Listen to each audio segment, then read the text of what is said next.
Конфликтот околу регионот Нагорно Карабах меѓу Ерменија и Азербејџан, кој трае околу 30 години, повторно ескалира. Нови вооружени судири, двете страни прогласија војна состојба, а јавуваат и за жртви на спротивната страна.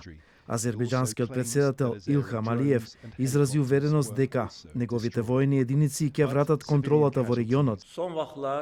Ерменските воени сили отворија оган кон нашите населени места, како и нашите воени позиции, вклучувајќи и од тешка артилерија од повеќе насоки. Избувнувањето на голем воен судир во Јужниот Кавказ, што сега е опасност, би имало непредвидливи последици, изјави ерменскиот премиер Никол Пашинијан.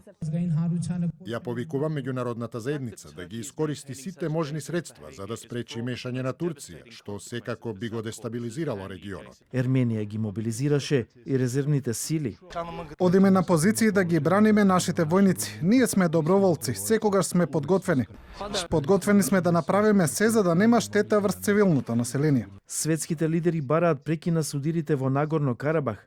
Американскиот председател Доналд Трамп изјави дека Соединетите американски држави ќе се обидат да го запрат насилството.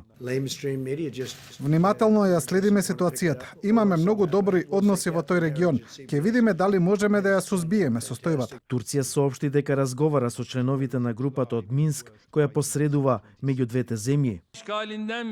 Ерменија е најголемата закана за мирот во регионот. Целиот свет нека застане покрај Азербејџан во неговата борба против инвазијата и злосторствата.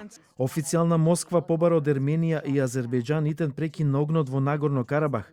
Европската унија и ОПСЕ исто така ги повикаат двете страни да ги запрат воените активности и да се вратат на преговорите, а истото го побара и генералниот секретар на Обединетите нации Антонио Гутереш. Нагорно Карабах има стратегиска положба, бидејќи поминува меѓународен нафтовод и газ. Корените на конфликтот почнаа во 1923 година, кога тогашните советски власти областа ја подарија на Азербејџан и покрај тоа што таму живееа околу 96% ерменци. По распадот на Советскиот сојуз, ерменското население во Нагорно Карабах сакаше да остане соматичната земја, а Азербејџан се обиде да ја укине автономијата и во целост да владее во областа,